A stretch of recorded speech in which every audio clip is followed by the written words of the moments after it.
All right, Doreen, hit it. Okay, let's get started with our session. Welcome everyone to the AMA Pittsburgh Collegiate Conversations series, sponsored by the Roland School of Business at Point Park University. AMA Pittsburgh is the essential community for marketers in the region. No other organization provides more ways for marketers and academics to connect with the people and resources they need to be successful. To learn more about AMA Pittsburgh, please visit us online at amapittsburgh.com. We are very excited about today's event. We are focusing on strategic creativity. So welcome to Power Up Your Marketing with Strategic Creativity. To effectively grow a business and reach the right audience or move a brand forward, marketing, advertising, and branding need to be relevant, engaging, and worth people's time. Creativity and design expert Robin Landa will explore the creative process, connect creativity to audience and brand, and communicate the creative why to impact an audience. Later in the session, she'll be joined by some of our AMA Pittsburgh board members to discuss the application of creativity and marketing with real-world examples. For those of you who are students, you will also have an opportunity to win autographed copies of Robin's latest books, Strategic Creativity and The New Art of Ideas. I'm excited to introduce Robin. Robin Landa is a distinguished professor at Kean University and a globally recognized ideation and creativity expert. She's a well-known creativity guru and a best-selling author of books on marketing, ideation, creativity, design, branding, and advertising. She covers so many different areas that are relevant to marketers. She's won numerous awards, and the Carnegie Foundation counts her among the greatest teachers of our time. She's an author of numerous books, including 2 of the books that are available for you to win today: The New Art of Ideas, Unlock Your Creative Potential, and Strategic Creativity, a Business Field Guide to Advertising, Branding, and Design. So here is the Strategic Creativity book and also the New Art of Ideas book that are up for grabs throughout today's session. We also want to make sure that you know that the AMA does more than just collegiate conversation. We also have a momentum program, and these are upskilling programs that combine marketing with additional topics. In February, the momentum session focused on marketing and event management will be opening up. And if you're interested, please go to amapittsburgh.com and get your registration in, because registration is limited, and that will be a virtual program. We also want to make sure we thank our amazing sponsor, the Roland School of Business at Point Park University. So with that, I'm going to stop sharing and turn it over to Robin Landa.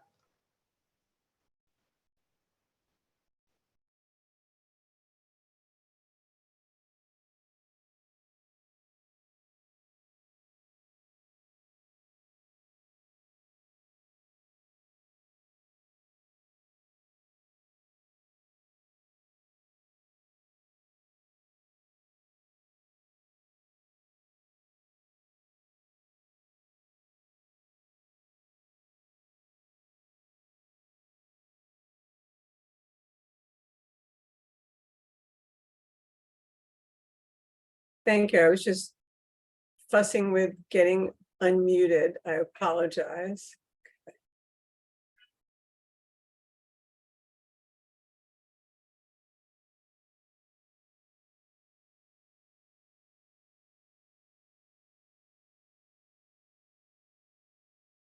There we go. Can everybody see my screen? Yes. Okay, great. If anybody has any questions, please feel free to put them in the chat. I want to thank Doreen and RJ for this wonderful opportunity to meet everybody. This is fabulous. Thank you so much. So as Doreen mentioned, I'm the author of 25 books about graphic design, advertising, creativity, branding, personal branding, strategic creativity, which is really aimed at marketing people. And my latest book is The New Art of Ideas, which came out last Tuesday on Election Day. So I'm in the launch mode tonight. But I'm here tonight to talk to you about becoming strategically creative. And I'll explain what that means. Strategic creativity is the power to conceive something that solves a problem, anticipates issues, aims empathetically and appropriately at the target audience, and ultimately benefits people. Strategic creativity is choice thinking. Attention is valuable.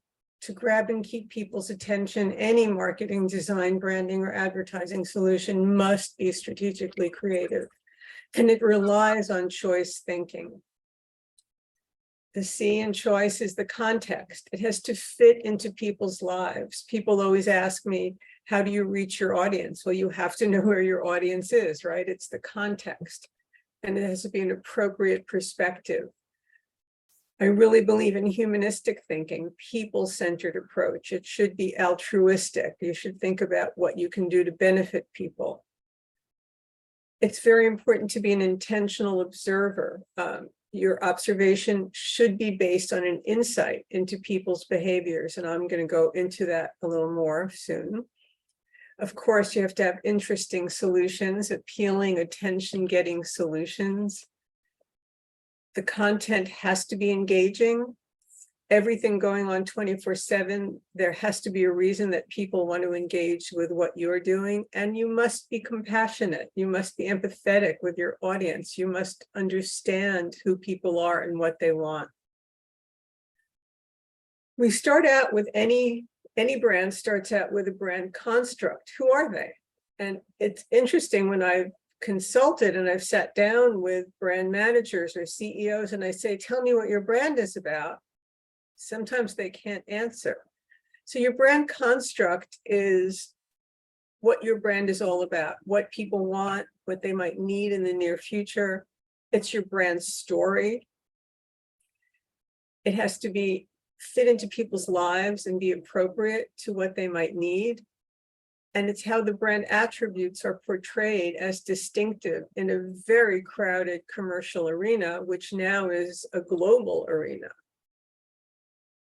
And I don't know if any of you have ever read a brand manifesto, seen a brand manifesto, and there are two kinds. There are business and there are brand manifestos. Both are creative, aspirational declarations of intent. Manifestos started internally. I think Avis might have been one of the first companies to have a manifesto. And it was really to get everybody, all the stakeholders internally on board. And the brand manifesto transcends the corporate mission, but it aligns with its values and principles. And a manifesto is a motivational statement that positions the business or brand on an emotional plane. So it's different than the brand construct. It's different than the brand story. It's really about which emotion is tied to the brand or to the business. And interestingly, brand manifestos can be very visual. You're looking at one that was designed by Pentagram, a design studio that's worldwide with offices in London and New York and California, LA, I think, or maybe San Francisco. They did this one for Lululemon, and it is both visual and verbal. It has comments in there about kind of aspirational declarations. But what's interesting about this is that it manifests on the package design. So if you've ever bought anything from Lululemon, they give you a reusable bag that has the brand manifesto on it. And here the typographic pattern really captures the core values of this activewear lifestyle brand. And if you've ever thought about apparel brands, or what they're calling an activewear brand here, how do you differentiate them? There are so many. And this is one way that you can do it in a front-facing way with the public. I'm going to show you this one for Benetton. Benetton was very popular when I was your age, and less so now, but they're trying to make a comeback. And I'm going to show you the video, which, let's see, let's hope this works.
I'm curious about what you think about that. I've been so busy with work lately that I haven't had time to make something healthy to eat. Then I end up getting a meal deal or a takeaway because it's easy, but I feel like... What do you think about that? So students, type your comments in the chat, and others, students and others. What are some thoughts about that Benetton? That was an ad, right, Robin, that included the brand manifesto? It was, I guess you could think of it as an ad. It was really just their manifesto video.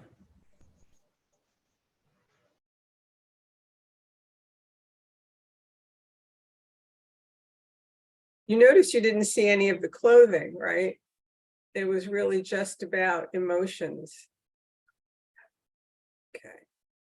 So when we work on a brand at an ad agency or a design studio or a branding studio, we're given a brief. And the brief isn't usually created by the creative team. It's created by the marketing team or by the client or by the brand manager and the agency together.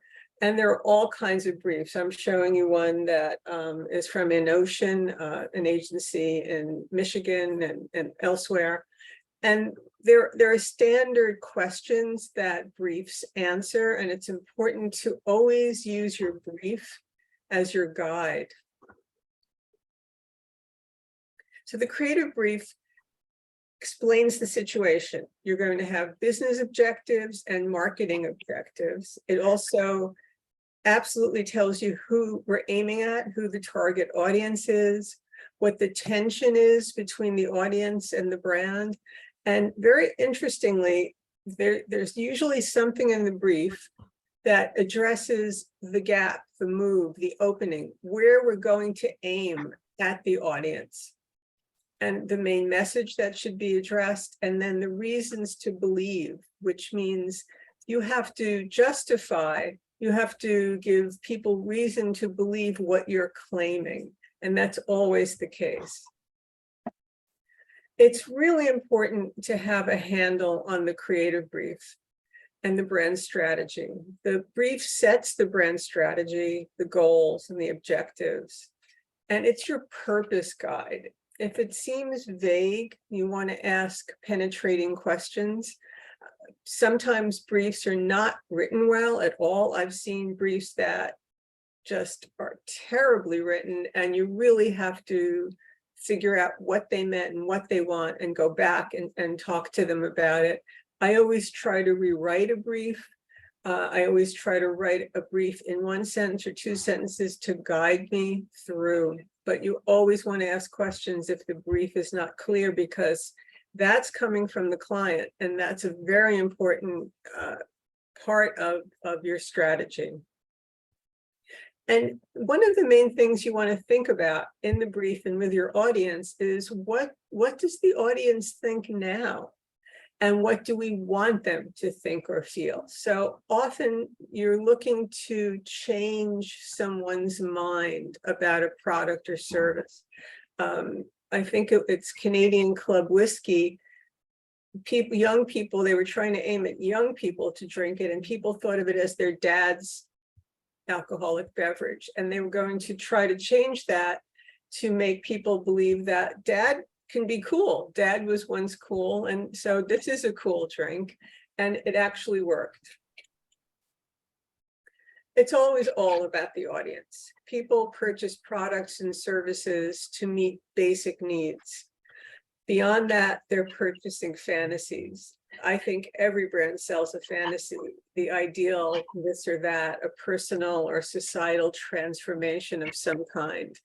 For example, beauty products. If you think about all of the beauty creams out there, I once asked my dermatologist which cream does he recommend, and he said, well, he really can't recommend one because if any of them worked, the line would be around the block to buy that product.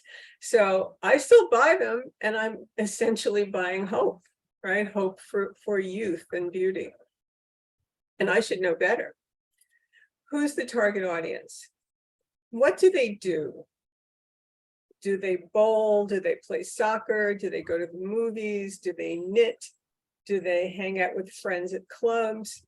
What's their experience with the brand or the social cause? And of course, as you see in this, our election season, there are ads for individuals as well. And it can be a celebrity, or it can be a politician, or an entity, meaning a company or a nonprofit. What influences their experiences? And what's their context for interaction with the brand or the social cause, the issue, or the entity?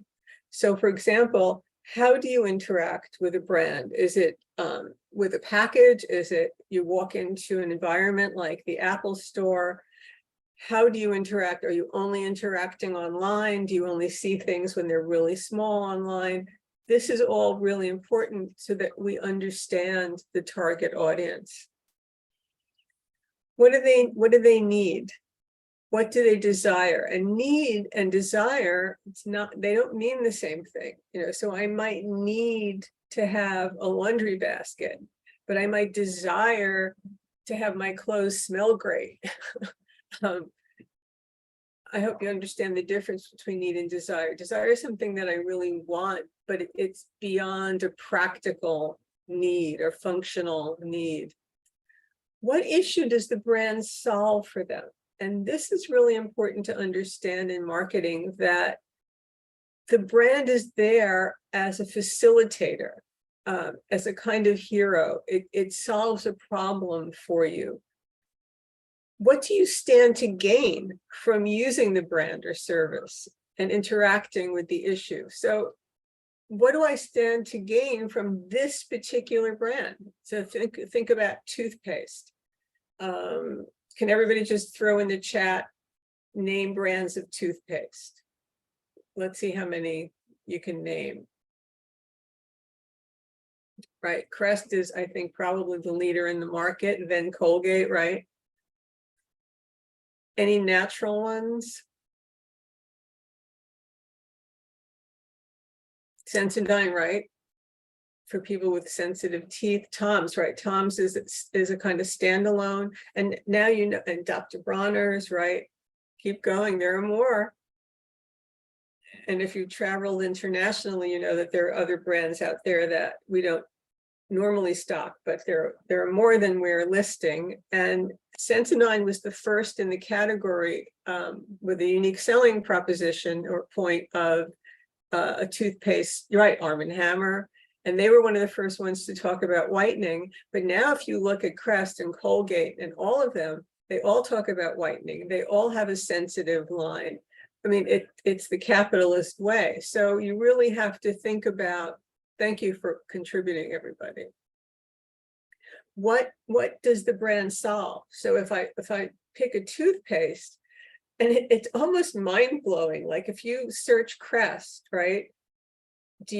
which flavor do you want? Do you want whitening? Do you want brilliance? Do you want fluoride? Do you not want fluoride? You have so many choices within one brand category. The brand extensions just go on and on here. What are people's concerns? Am I concerned with brightening my smile? Am I concerned with cavity protection? Am I concerned with my breath? What are my concerns when I'm purchasing this product or this particular brand? And what works for your audience?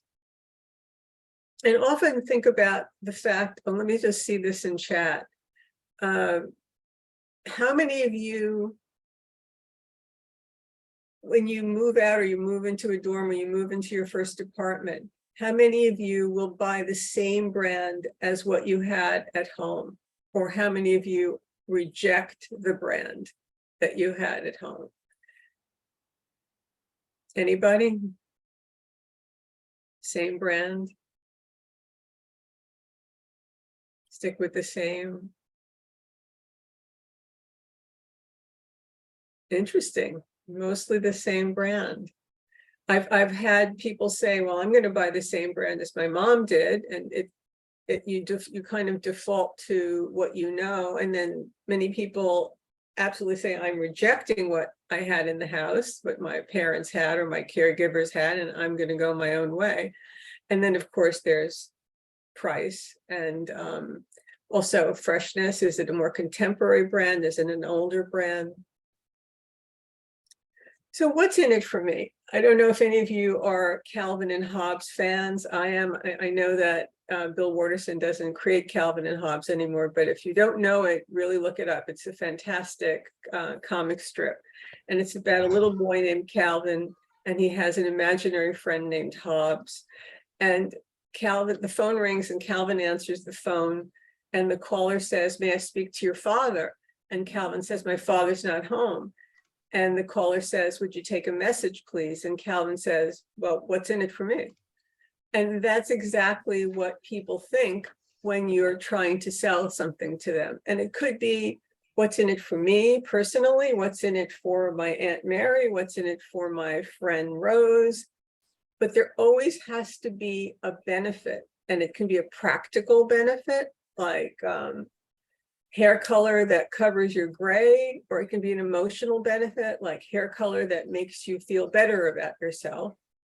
And how does it really improve people's lives? That's a critical question. What we're always looking for is an insight. And this is probably the toughest part of what I'm going to talk to you about tonight, is looking for that insight into what people think and want. And an insight is really a new way of looking at a situation or a behavior or an experience.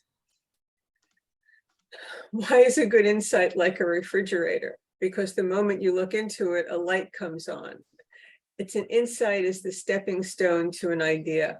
And it really is. It's kind of like, oh my goodness, how did I not think of that before? And this is interesting that there are fixed insights that dominate what people say and how they behave over a very long period of time. How women might feel about their beauty, or how men might feel about their masculinity. But then there are dynamic insights that bend with small and large scale changes in the audience's needs, behavior, or situation. We've all just come out of a horrendous period of the pandemic. We're still dealing with the effects of COVID-19. That's what we call a black swan event. That was a staggering, an event of staggering proportions. And it really did change people's behaviors. It had to, right? We couldn't do what we normally do.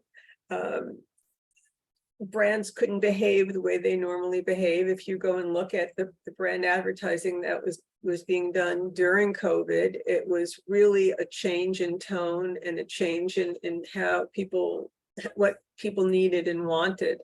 And so you always want to think about what's happening in culture, what's happening at the moment, to look for that insight. It's not always a fixed insight. And depending on the generation and depending on how quickly things are happening, whether there's a political season or war, things have to be considered in that way. You really want to worship the insight. It's really that insight that can hit a nerve with people. The idea generation process really starts with that search for an insight, a revelation about the way the target audience thinks or behaves in relation to the product or service. An insight ultimately changes the way we look at a behavior or a situation. A lot of creatives and strategists refer to an insight as a human truth. It's a finding that no one yet has noticed, but you're bringing it to light. The community is an ad agency in Argentina and in New York. They say, find a truth about the brand and pair it with a truth about people. So you're really seeking an insight. How do you find one? This is the hardest thing, I think, for people to wrap their heads around. You can do it without a budget. And the easiest way to do it without a budget is to conduct social media listening. So you go onto social media and you hashtag a product, a service, a brand, and see what people are saying about it. I'll give you an example of how this worked. Dove, almost 20 years ago, the Dove Real Beauty campaign has been running for about 20 years. A woman on the team, and she wasn't a creative, and she wasn't even a strategist. She might have been a strategist, I'm not sure. She went onto social media and she noticed that women were self-talking negatively about themselves, kind of trash talking themselves about not being beautiful. And that's where the insight came, that there was this greater percentage than anyone ever imagined of women who didn't believe they themselves were beautiful. And this was the insight that led to the Real Beauty campaign that really was changed it changed for Dove. They became the #1 in the category, but it also changed a lot of other brands' attitudes about how to address people. And you always want to observe mindfully. How does somebody eat a cookie? How does somebody tug at their underwear? You always observe with the intention of learning something when you observe. If you go into a supermarket, really watch how people are at the shelf. Some of you may know that at the supermarket shelf, it's about 75% of the decision is at that shelf. Look at it from the audience's point of view. You're looking at it from the marketing side or the brand side, but think about it from the audience's side. And always focus on the user experience, whether it's a pizza box or a website, it doesn't matter, or a carton of orange juice. How do you open that carton? How do you hold it? How does it feel in your hand? You've probably created personas, which is thinking about creating this imaginary person who you're aiming at. And then, of course, you want to bring that all together. You want to synthesize all of your research and all of your findings. All of this has to align with drivers of human behavior. So why do we do what we do? What do we want? I always ask my students, why are you in college? Why are you studying? Why are you in a university? And many of them say, to get a job, or because my parents want me to. And then my next question is, well, why do your parents want you to get a college degree? Why do you want to get a job? And they think I'm crazy because it's such an obvious answer, but it really isn't, because if you keep going at it, you'll realize that it's about survival, right? It's about being able to navigate the world on your own and surviving. That's what your family wants for you. That's why you need a job. So we're always going back to the more basic drivers of human behavior, whether it's survival or pleasure or safety, belonging, sex, status, power, safety, convenience, enrichment, thrills, all of those. Always think about what's driving someone and how can you get to them. Any concept, whether it's an advertising idea or a brand design concept, that's your reasoning behind what you're doing. And if it's a really good agency or branding studio or client, you really have a larger North Star idea that guides your brand story and then guides all your decisions. So if I'm a creative director working on a brand, that concept will guide every decision that my team makes about graphic design, the copywriting, the typography, the art direction, the voice, the sound, whether we're in the metaverse or not, and even about scent. So I don't know if you know that there's branding of scent. If you walk into certain stores, I'm trying to think of which, or hotels are famous for having proprietary scents that they pipe into the lobbies. And so do brand stores, like Coach has one that I know of. When I consult, this is the toughest thing to get across to my clients. Clients often want to go with ideas that they feel safe about, that they've seen before, that they know, that they feel comfortable with. And usually those are been done. They're common. They're what I call pedestrian. The greatest risk that you can take is to go with a pedestrian idea, because nobody's going to notice. But a really strategically creative idea can change the way people think about a brand or a cause or an issue or an individual. It can offer proof, create desire, stir an emotion, which is optimal, that imprints the message. As soon as you stir an emotion in somebody, it's a better chance that they're going to remember your message. An idea can reframe a conversation, do social good, taunt a competitor. Think about Burger King and McDonald's. Empower, motivate, endear you to the audience, and simply entertain. Sometimes advertising is pure entertainment without a great concept underneath. Don't tell anybody I said that. This is a really interesting article that's recent. These researchers found that the power of creative advertising, that creative ads impair the recall and attitudes towards other ads. So if there's a creative ad out there and then there's a regular ad out there, the creative ad will decrease your recall of the regular, what they call the regular ads. And the effects of repetition upon recall for regular ads decreased by 30% when those ads were shown alongside creative ads. And when creative versus regular ads were repeated, recall for non-repeated regular ads dropped by 70%. The current research found that regular ads were judged less favorably when a list of ads included creative ads. So overall ad attitudes for the same regular ads were 10% lower when shown in the presence of creative ads. That's pretty telling. Ordinary ideas don't do anything. They don't move the needle. They don't generate sales. They don't change the playing field. But strategically creative ideas do. And what I mean by strategic, again, you're thinking about the audience, you're thinking about the benefit, you're thinking about what they think and what you want them to think.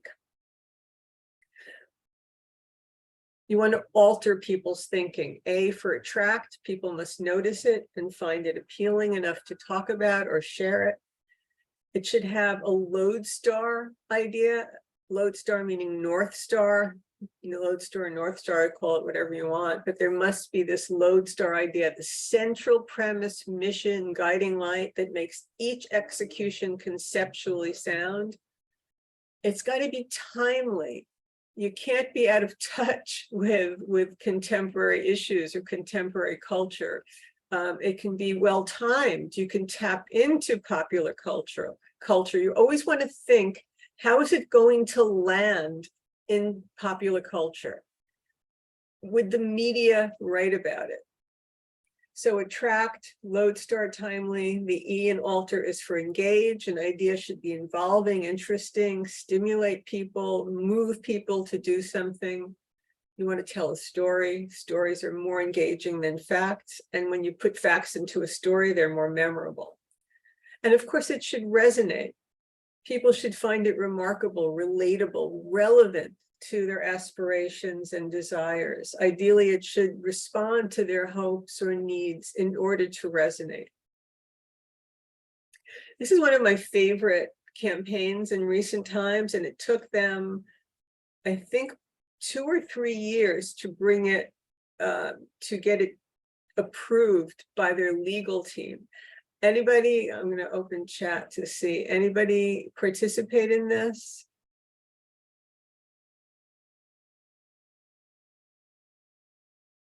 I'll tell you what this is about.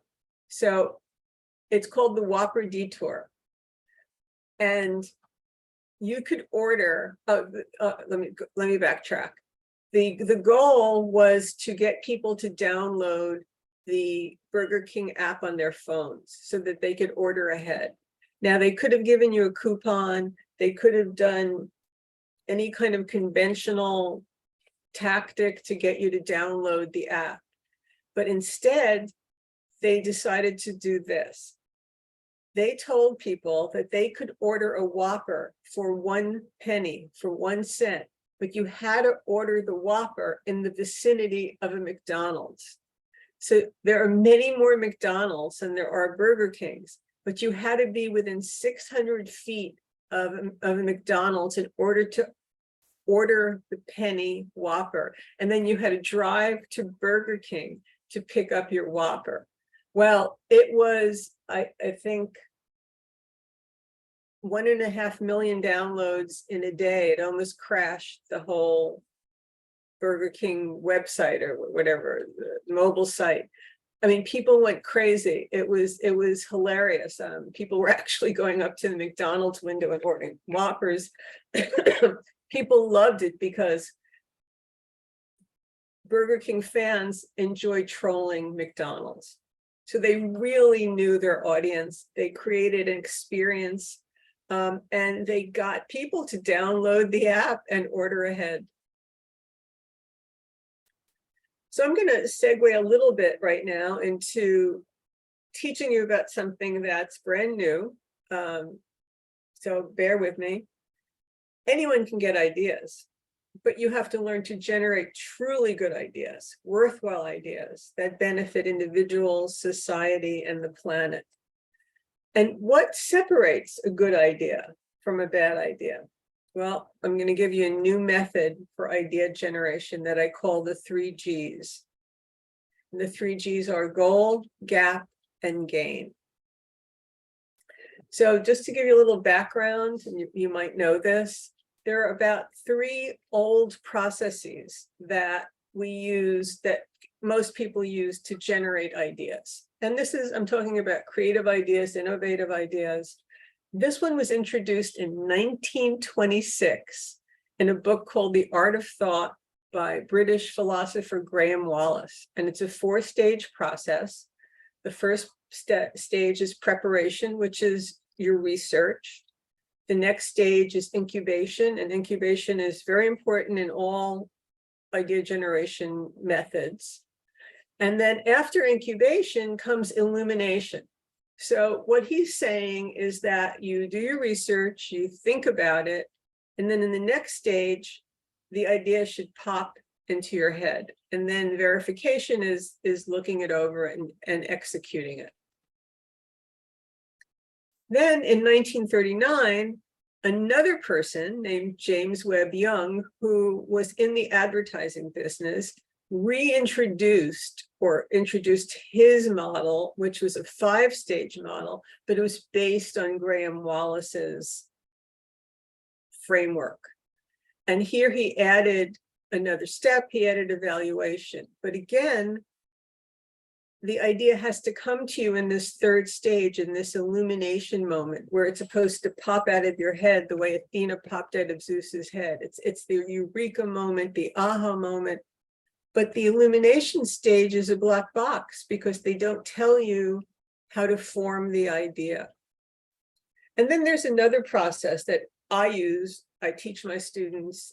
It's a great process. Steve Jobs used it, Einstein used it, Mark Twain used it. You combine two existing ideas or two things into a new idea or a new thing. However, that doesn't necessarily guarantee a beneficial idea. And I think it's a really good process, but if it's the only one in your toolkit, then you're limiting your toolkit.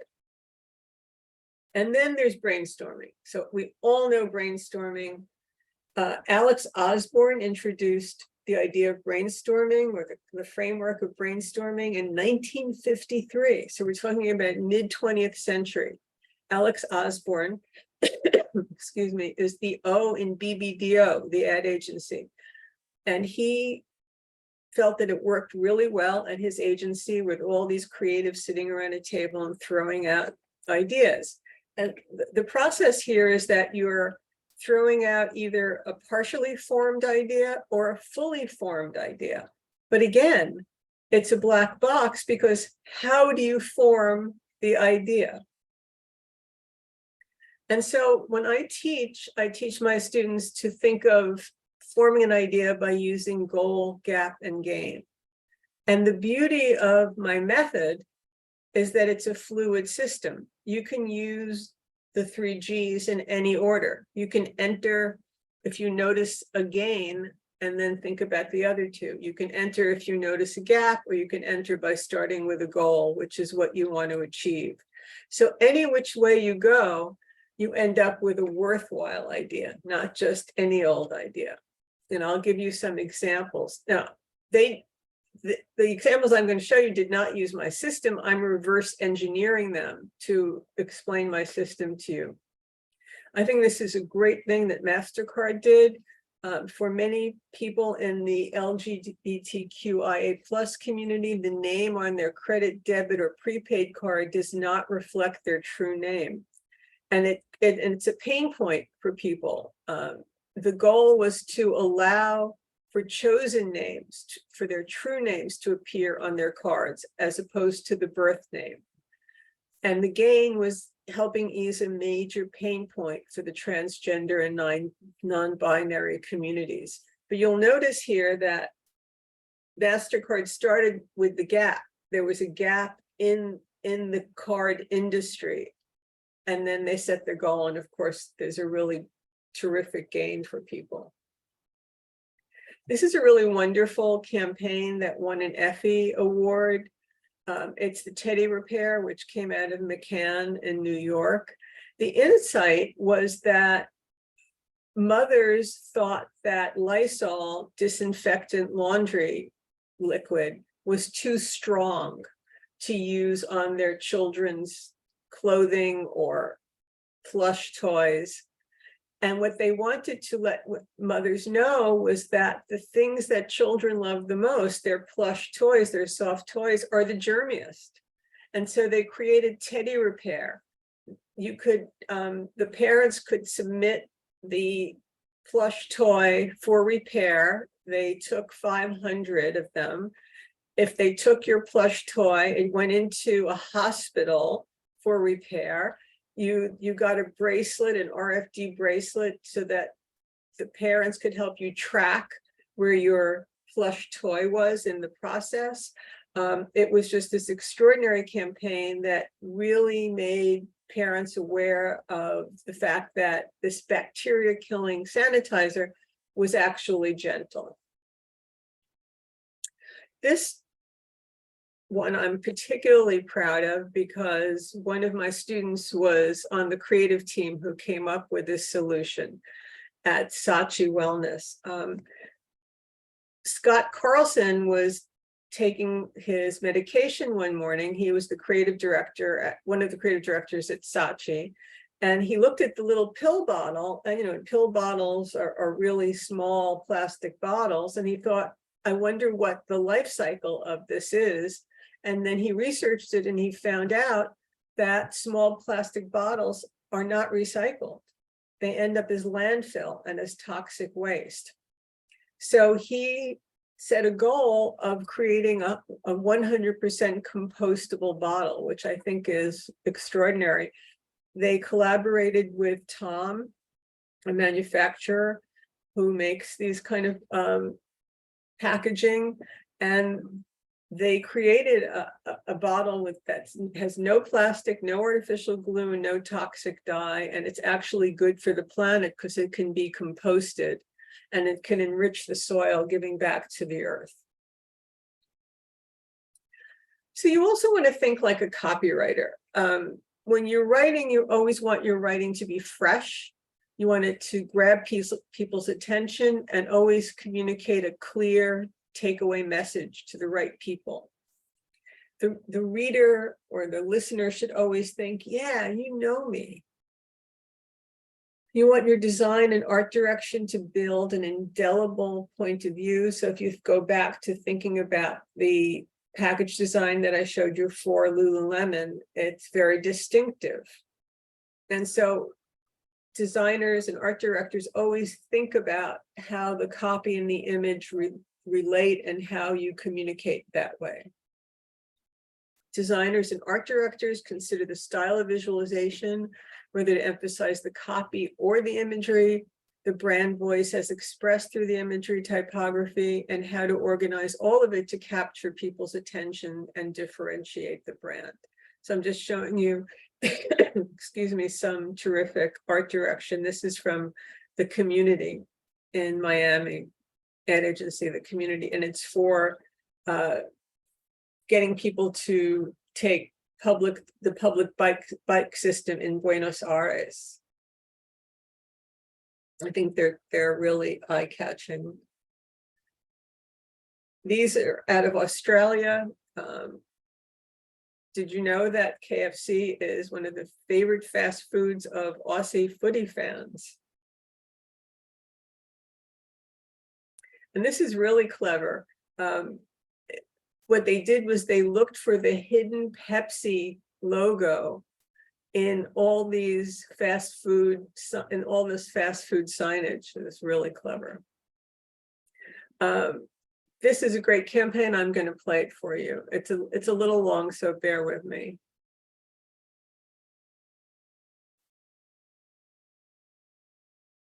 Because there's nothing more in this life that excites me than coding and bad bitches. Girls Who Code wants to inspire the next generation of female coders.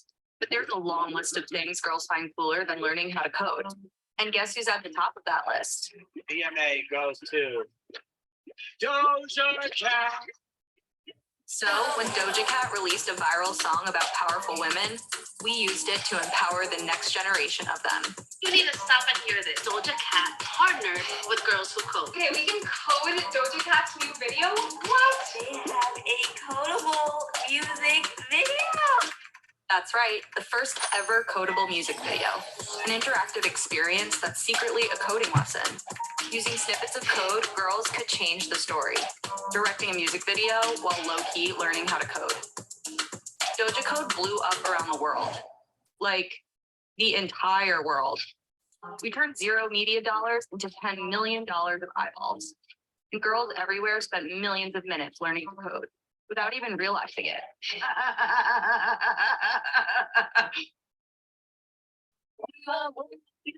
Feels like hacking into the mainframe and doing on a computer, like getting full tunnel and that's right.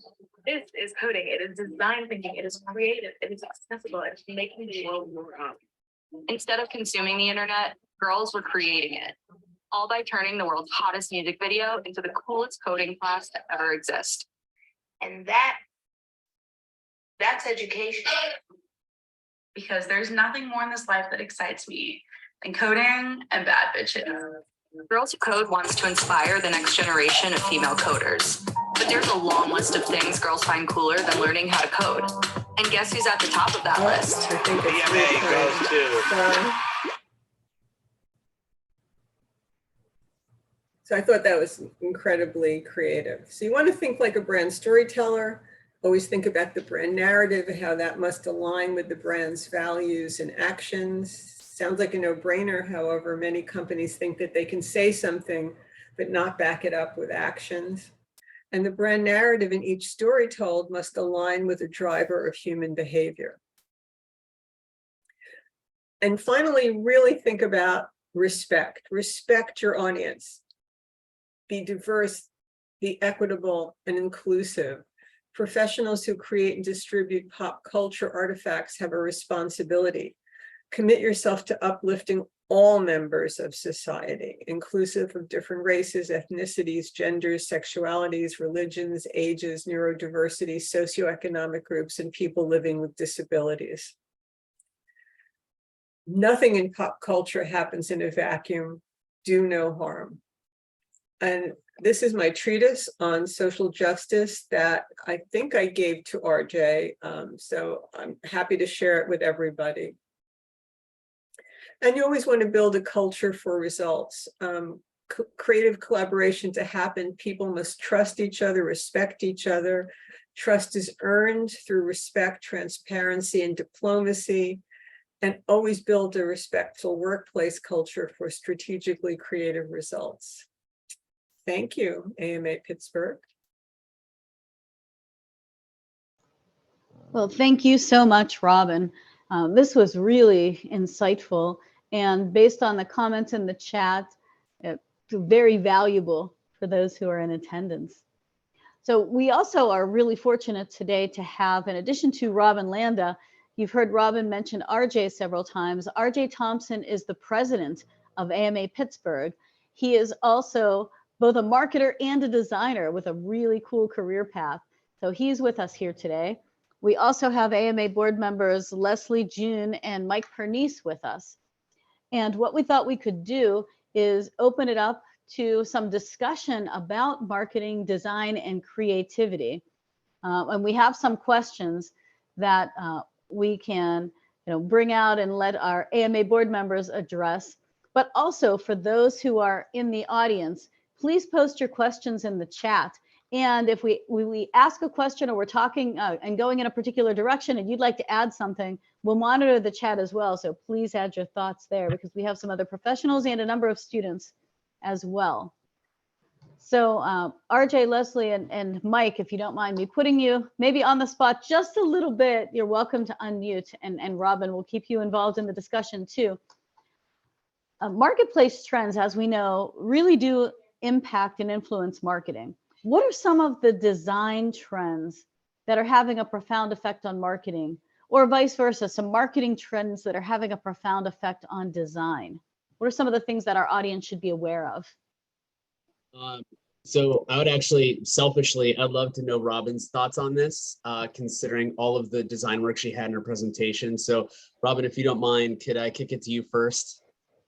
Well, I think we're really thinking about the metaverse. We're thinking about hybrid experiences and the metaverse. So if you think about Wendy's going into Fortnite, really thinking about how you can engage people where they're hanging out, where they're living. And I think we're always thinking about how the design of it or the art direction of it will land in culture. And one question to always ask, and I think this is a great question, for whatever you create, whatever you design, will the media write about it?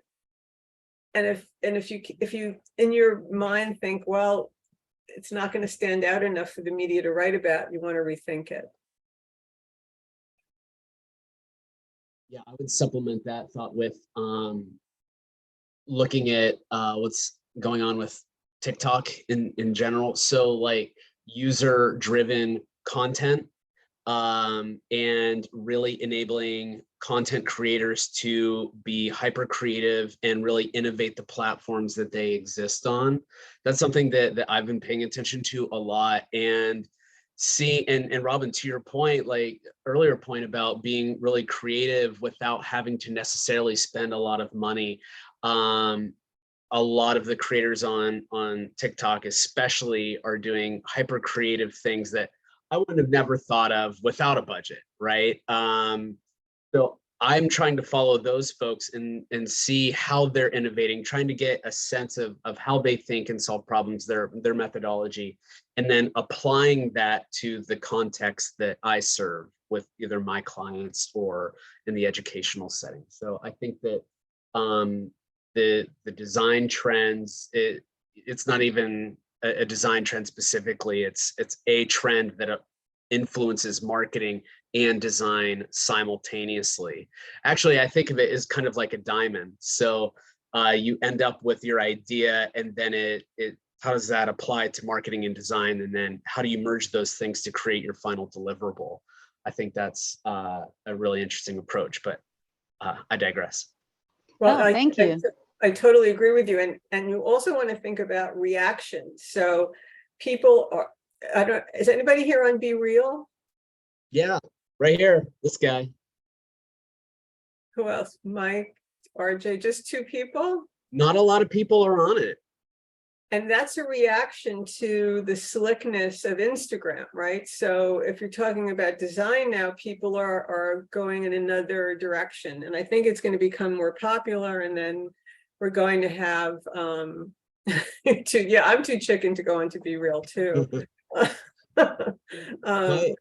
But it is reactionary in terms of design for going to a non-slick, and TikTok is homemade, right? It's a kind of homemade feel.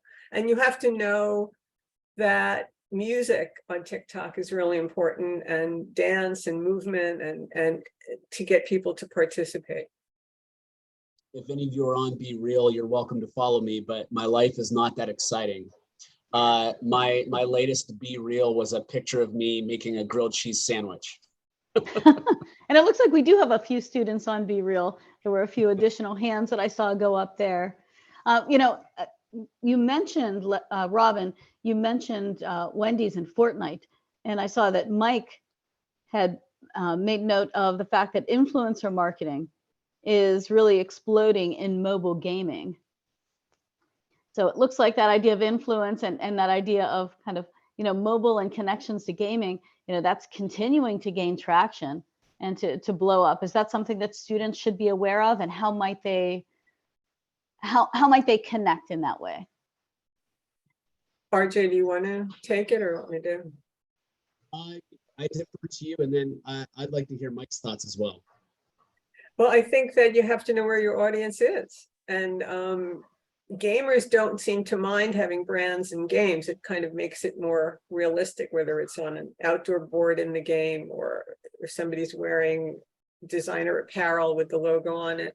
But I think you really have to understand how people can participate with you. So in Wendy's, you could fight along, was it frozen hamburgers? She was going in and destroying all the refrigerators that were holding frozen hamburgers, because Wendy doesn't do that. They don't use frozen meat. So it's about participation and making it a two-way street, I think.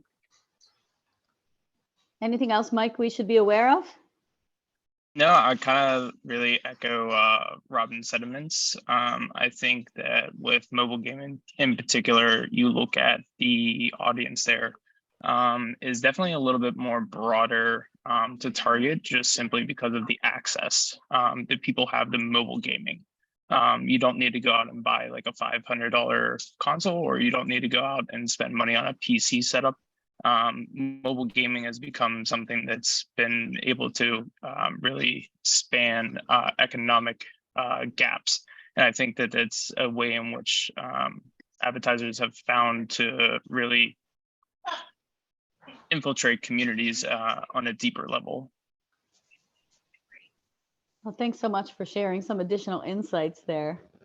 And also you can think about it in reverse. I don't know if any of you saw the campaign for visiting Iceland, for Icelandic tourism, where they were making fun of the metaverse. Well, there are a lot of things, kind of design related, that marketers really need to know and understand. And that ties into a question we got from Steve from a faculty perspective. And I'll read you his question, and then I'd love to hear your perspectives. Does anyone on the call have any advice for introducing non-design focused students to basic design skills and principles? I teach many business majors who have never taken a graphic design class, but still need to implement mock-ups and creative concepts for marketing and promotional plans. And I think this is increasingly common as we think about the role that content creation plays. And there's sometimes in the marketplace an underlying assumption that marketers know design, and there's not necessarily an understanding of differentiating between marketing and design. They're seeing it, kind of combining. So what are some suggestions for introducing design concepts? Well, that's why I wrote this book. Perfect. Boss move, right? That's exactly why I wrote the book, because when years ago, I was consulting with a pharmaceutical agency in New Jersey, and I was helping them determine whether the advertising they were getting from their ad agency was worthwhile. And the CMO said, would you teach my C-suite about design? Because people don't learn it when they're getting their MBA. It's a kind of a void there. So I think that's a great question. Yeah, I think people should know the basics. And I think it gives you a kind of superpower, because you can better talk to the creative teams, you can integrate with the creative teams, and you just have a better eye for judging what's good design and what's not good design. And, this is a topic that I lecture about regularly. And my experience has been, I've had a lot of great marketing students that have also been really great graphic designers, and they are able to understand both worlds now. So they're both brained essentially. And it's not for everybody. But I've found that a lot of marketing students are able to adapt to issues or challenges with software.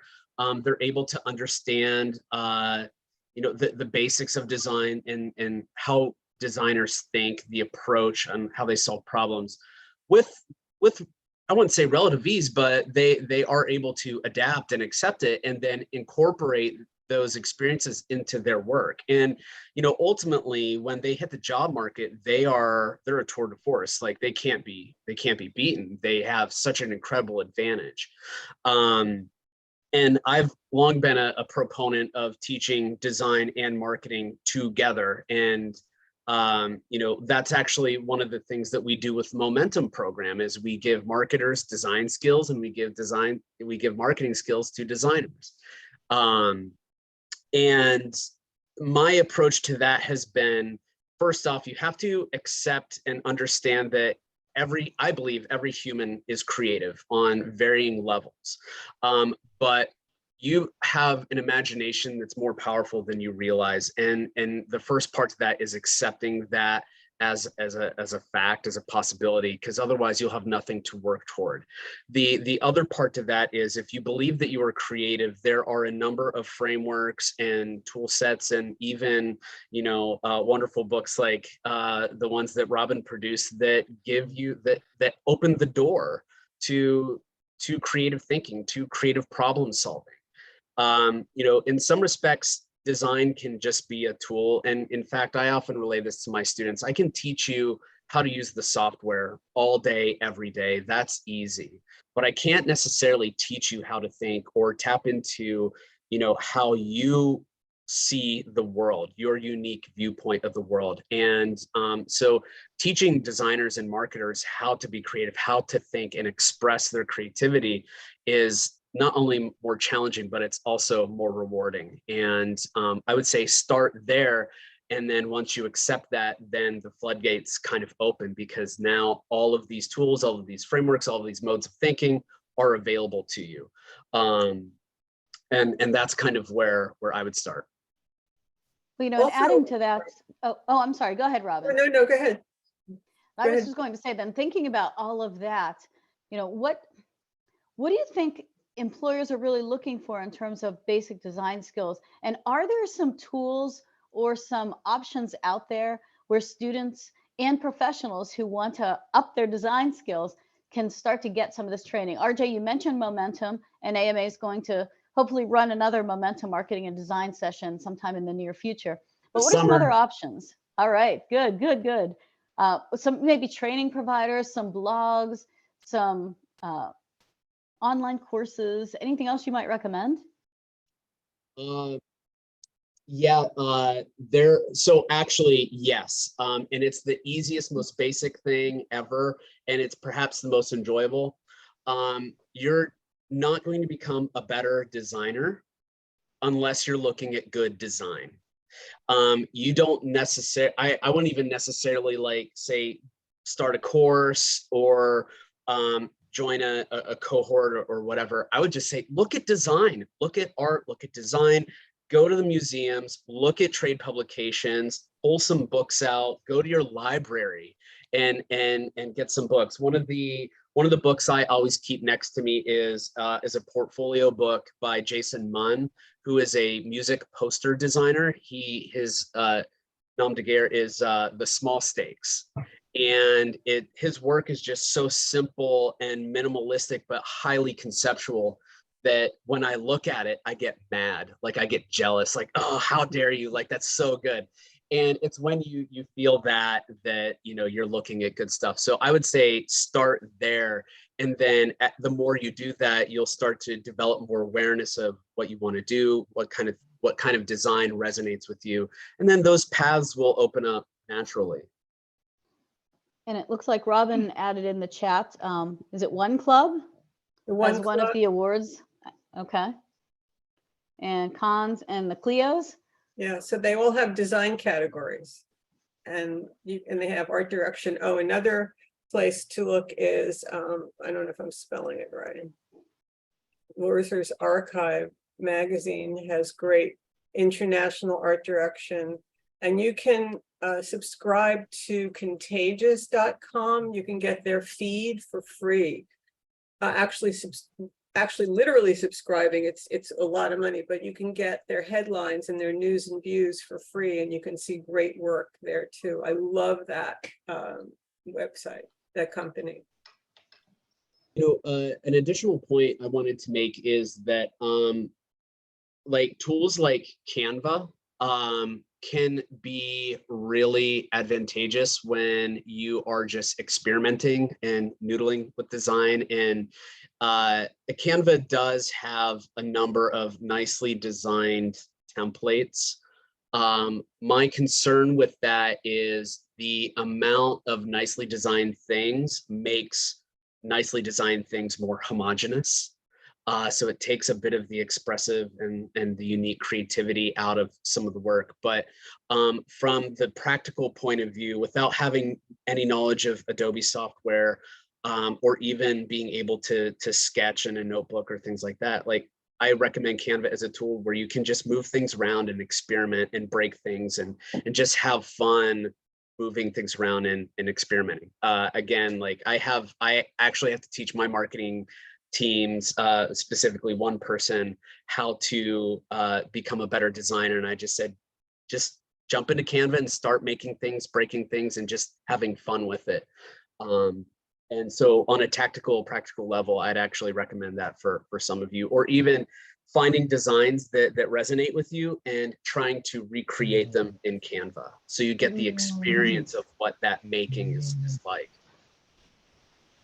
Thanks, RJ.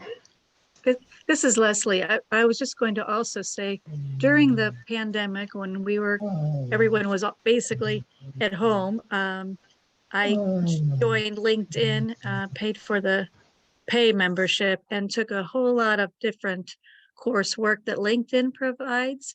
And they do have a lot of design and or Adobe based educational classes, so to speak, that you can do for free once you are a LinkedIn paying member, so to speak. So that could be another source. Oh, through LinkedIn Learning, right? Yeah. Correct. Thank you. Great idea. Yeah, so there are a lot of good suggestions for those of you who are attending this session. If you're looking to boost your design skills, we learned that we should be looking at design work, and RJ and Robin shared a number of places where we might go to do that, that we should use tools like Canva to practice and even try to recreate some designs, and that we can use LinkedIn Learning and other online sites to get more information and to start building those skills. So connecting to something that Robin mentioned earlier, you talked about being a brand storyteller, Robin. So, and this is open to anyone who is interested in commenting, but how can marketers access design principles to more effectively think like brand storytellers we know we should do this. We always hear, you know, hey, storytelling and marketing, or tell the story, sell the story. So how can design principles help us to do that? I don't know if it's design principles as much as the idea of principles of writing and narration and story. I think it's almost easier for people to learn to write in story form. In strategic creativity, I give principles of writing, but when you're art directing, you're right, Doreen, you're art directing the story. If it's not beautifully art directed, it's very hard to follow. But there are principles of storytelling. Khan Academy is free, and they have a great module with, oh my God, I'm blanking. What's the great film company? Pixar. They have a Pixar module that helps you learn storytelling. And so storytelling really is about what people will share, what will people find remarkable or relatable or relevant. And how is the brand the catalyst or the magician that helps you get what you want? But the story has to be relevant to the audience. And I'll put that in the chat, because that's another great tool that students and others on the call can access, Khan Academy's Pixar storytelling module. Yeah, thanks so much. Because that's, you know, I guess to expand on that, it's not just about, as you said, Robin, the design principles. It really is about the strategic creativity when you're looking at becoming a brand storyteller, or more effectively telling the story of the brand. Ironically, in the class, my ads class that I taught this morning, I talked about story marketing and content marketing. And these are like sophomore level marketing students. And I told them, like, story is absolutely going to be a part of your careers. I mean, it's already a part now. You just don't necessarily know it. And I had questions on how do they get started in storytelling. And, you know, that of course, like, opens up questions like, do you have to like actually read stories, or like, you know, what kind of media are you consuming, and how are those stories being told? But one of the things that I sort of imparted to them was, you need to be designing for your audiences, and you need to be able to create relatability, and through that relatability and the emotional context that you introduce, you're able to create resonance, and ideally consistent resonance with all of your marketing messaging. And my approach to that was, start by telling your own story. So if, say, for example, some of you have had internships in here, maybe you're working for a company that produces a product. And you've been asked to put some ideas together for either like a campaign, or maybe it's just like a small piece on social media. I always say, like, write what you know and start from your perspective. So maybe you've used that product. What was your experience using it? And then you can build from there. But I defer to Robin for sure. Well, there are so many ways to learn writing and learn storytelling. And I'm a huge believer, I'm going to put this in the chat. I do this all the time. And this is how I've taught myself so many different things, reverse engineering. And RJ was saying that by recreating a design, right? So when I was learning how to paint, you know, I would reverse engineer a Cezanne or a Monet to figure out the structure. But you can reverse engineer a story, and you can think about how it's told. And it's a matter of practice, you know, it's a matter of, you know, you could try fan fiction, you can try flash fiction, you can give yourself a beginning, middle, and end. You could start with the end and say, where do I want this story to go? One way that I teach storytelling is I'm going to put this in the chat. This is really easy to remember. I'm a big fan of what's easy to remember. You have a character, and it's COW, but it really should be CWO, but that's hard to remember. Cow is really easy to remember. So there's a character, the character wants something, and there's an obstacle in the character's way. How does the character get past the obstacle to what they want? And that's how when I first start teaching storytelling in class, I'll say, the character wants to get over the wall, to get to the other side. Tell me the story.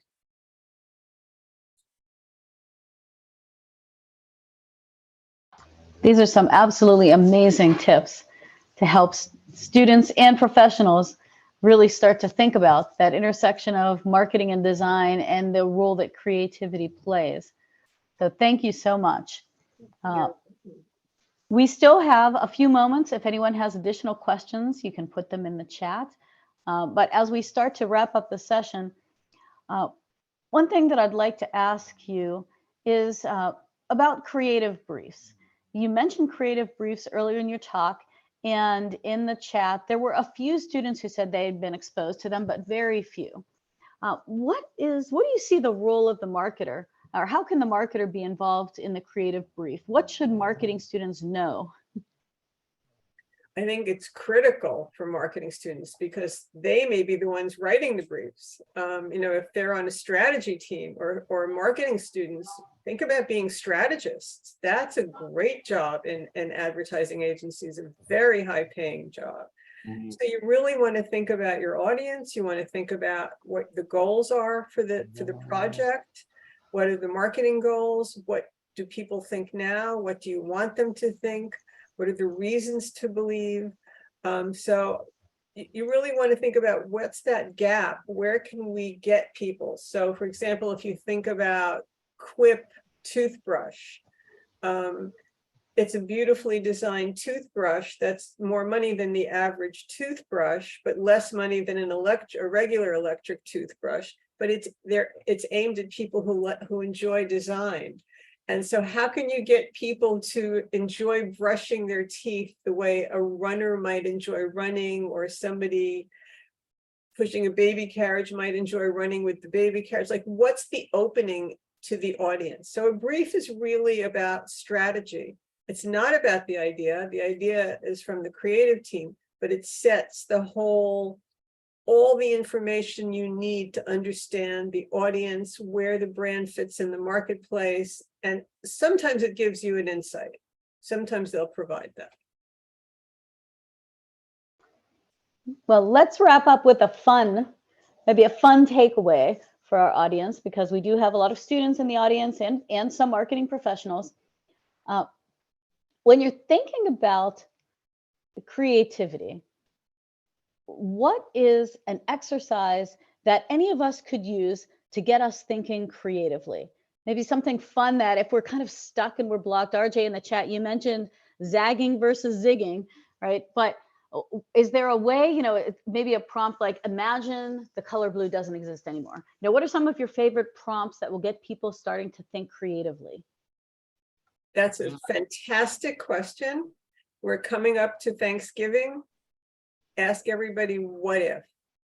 What if we could fly? What if we could become invisible at will and then be a fly on the wall and hear what everybody says? What if we could beam ourselves up? What if is a key question for science fiction writers and a lot of writers. It's the idea of what are the possibilities? What are the scenarios beyond our own experience? So you can ask, what if only, and if only is not about regrets, it's about possibilities. If this happens, then what? So all of these questions really make you start thinking about possibilities. And it looks like we got one from Amy, who mentioned she was involved in a group where the final line of a story was given and the group had to basically write the story that would lead up to that line. And that connects, I think, Robin, to reverse engineering that you mentioned earlier. Right. You can even take like Little Red Riding Hood, like a famous story, and start with the end and then change the beginning or change the end. And it looks like I'm not sure if I'm pronouncing the name correctly, Shuja, mentioned mind mapping as another technique that we can use when we want to try to be more creative. So, I wanted to just touch on one thing with the creative brief, and that is some of my marketing students have found the creative, and they're still developing their understanding of what the creative brief actually is, especially in the context of the profession. But when I ran through an exercise on how to build a creative brief, and I utilized some thinking tools about like asking questions behind the questions, determining the problems behind the problems, and utilizing a bunch of different charts, which I'm more than happy to share. And mind mapping, of course, was one of them. They felt that the creative brief ended up being something that was rather limiting to their creativity, and I had to say to them, like, these are the rules that you're working within, and some of the most brilliant solutions are built in response to those rules, to those limitations. And this is actually the thing that enables your creativity to thrive, especially in that professional context. And so we did an exercise in class that proved that point, and then it clicked. It started to make sense.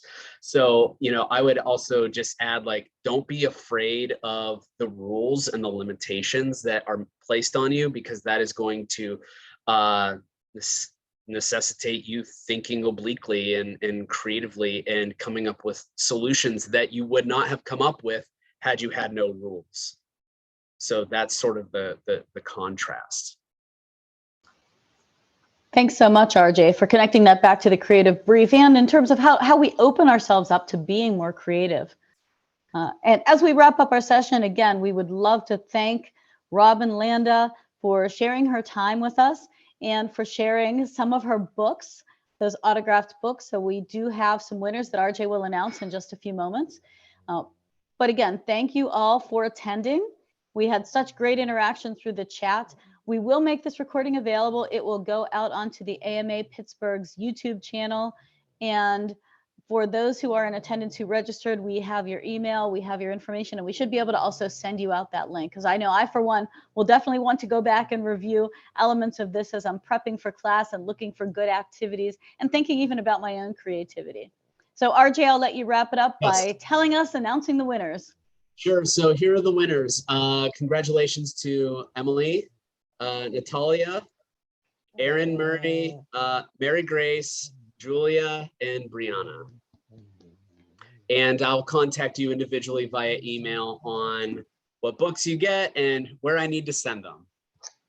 Perfect. So thanks again, Robin. We really appreciate your time. And I look forward to reading Strategic Creativity. Thank you so much for inviting me. This has been great. Thank you. Thank you. You're welcome.